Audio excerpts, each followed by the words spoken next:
my love was physics, and I went to university, was studying physics, and slowly it began to dawn on me that however much physics I studied, it was never going to satisfy this whole question that kept bubbling up: is why is there mind? Why is there consciousness in the universe?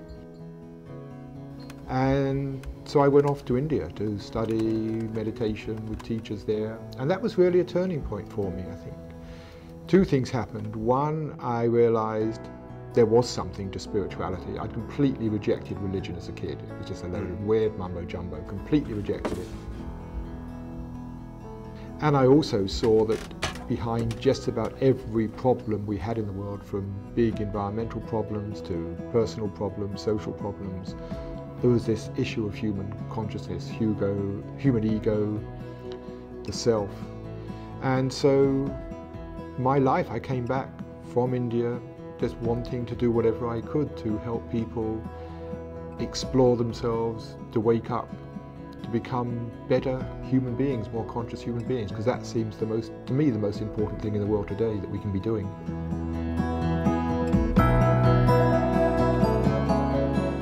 As a young man, I wanted to be a doctor, and I went off to college. I was going to study medicine, but after a couple of years studying medicine in college, I then went to Paris because I wanted to get perspective on my life. And the war in Vietnam was happening then. It was a time of great conflict, of student riots. And in that context, I shifted from an interest in physical healing to social healing. And my life has never been the same.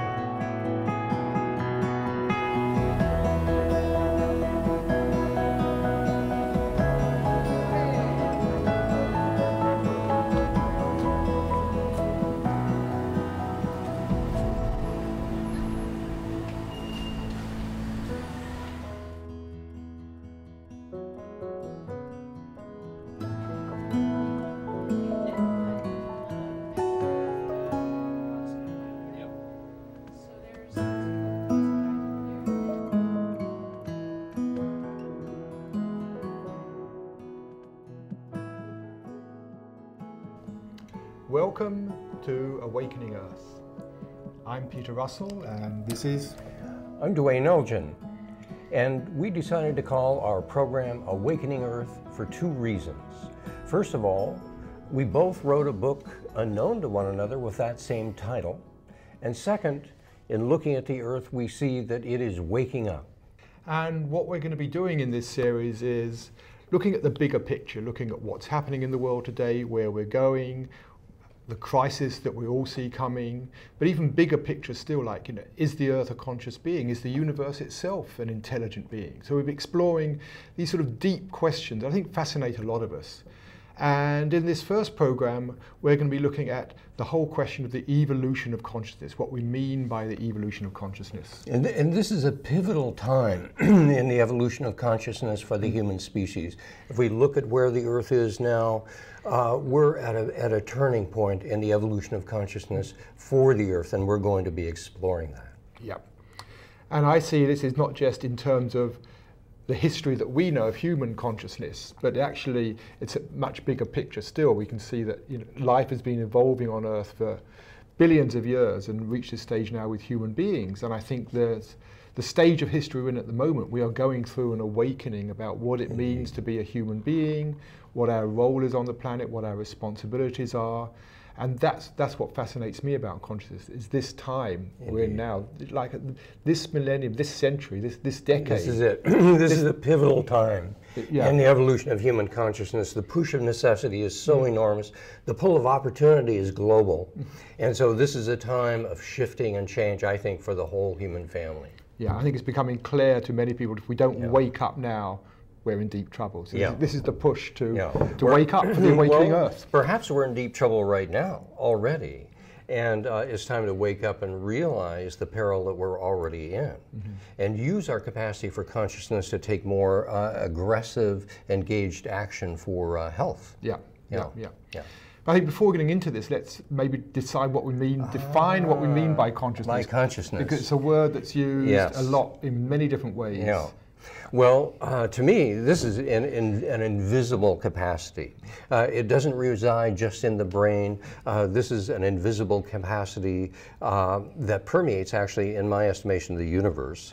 And it's a mirror in which we see ourselves. It gives us the ability to witness ourselves, to watch ourselves as we move through everyday life. And it isn't just thinking about ourselves, it's actually just witnessing, observing, seeing ourselves. It's a very simple process, but at the same time, very demanding.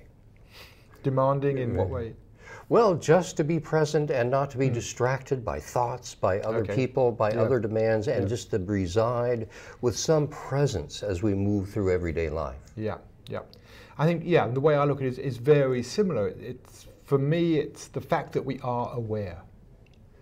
We have awareness. Whatever we're experiencing, for me, there was always this, there was awareness. If we didn't have awareness, we wouldn't experience anything. We wouldn't be conscious at all.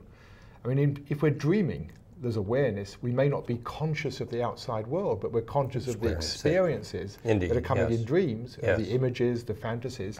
So experience needs awareness, and that to me is consciousness. It has to, it's always there. And I think it's not just there in human beings, it's there in animals. Indeed. Indeed. Look at a dog. I mean, a dog seems to dream. Indeed. If you see a dog twitching its, nose and paws, we assume it's having its own imaginary world of chasing a cat round the block or something like that. Yes. So I think all creatures are conscious. All creatures are conscious. In my estimation, when we look at the research, this is fascinating. What we find now is consciousness all the way down, so to speak, from the human level, all the way down through plants, through animals, even down to the atomic realm. And I brought along for our little conversation today some research that has just come out in the last year, only in the last year, just to illustrate the kind of thing we were talking about. And let me just read the headlines to you. First of all, great apes know that they could be wrong. Now, if an ape knows it could be wrong, it's thinking about right and wrong. It's doing metacognition. It is bringing the beginnings of a reflective consciousness into its life. Here's another one. Wild crows are using up to 3 tools at a time in correct sequence. Tool use by crows. Another study, baboons and pigeons are capable of higher level thought. Baboons and pigeons. Pesky fruit flies learn from experienced females. Common fish has a human ability to learn. Stingrays are using tools. Then we move over to the realm of plants. Here's sagebrush, and it's engaging in both self-recognition and warning other sagebrush of danger. We go down to the level of bacteria. Bacteria can learn and plan ahead. They're capable of more complex decision-making than we ever thought. And finally, even deeper, DNA seems to have telepathic properties, the ability to connect and communicate with one another and reach across distances and come together. So what we see at every level is some kind of consciousness. And it may be the primary perception at the atomic level, at the DNA level, and then it goes up to the reflective consciousness at the human level. But what we see is a universe permeated by consciousness. Yeah. And I think this sort of research is a real challenge to the current scientific paradigm, the current worldview that says that consciousness somehow comes out of the brain. And very often we think it comes out of the human brain. And that's the way most scientists think, and that the consciousness is generated by the brain. But the way I see it is the brain clearly influences what happens in consciousness. Certain processes go on. If I'm solving a mathematical problem, I can see the processes that go on in the brain. But why does that give me an experience? And I think behind the current scientific worldview is the idea that matter itself isn't conscious, that matter is insentient. And so you have the problem of how does the insentient, the unconscious matter in our brain, we assume the brain cells aren't conscious, how do they give rise to experience? The fact I'm now experiencing you, experiencing what's in front of me. Now what this suggests, what we're talking about, suggests that consciousness is fundamental, it's permeating, it's everywhere, and that what we are doing as human beings and plants and animals and all the rest is grabbing a hold of the consciousness that's permeating the universe and making use of it to come to expression as plants, as animals, as human beings. Yeah. Well, ultimately, we are experiencing beings, and everything is an experiencing being. Indeed. But I think what this picture does, it changes the whole notion of the evolution of consciousness. The way we normally think of evolution, when we think of the bigger picture of evolution, the evolution of life, is that somewhere, up the evolutionary tree, whether it was with spiders or fish or chimpanzees or human beings, somewhere consciousness suddenly appeared in the cosmos. Yes.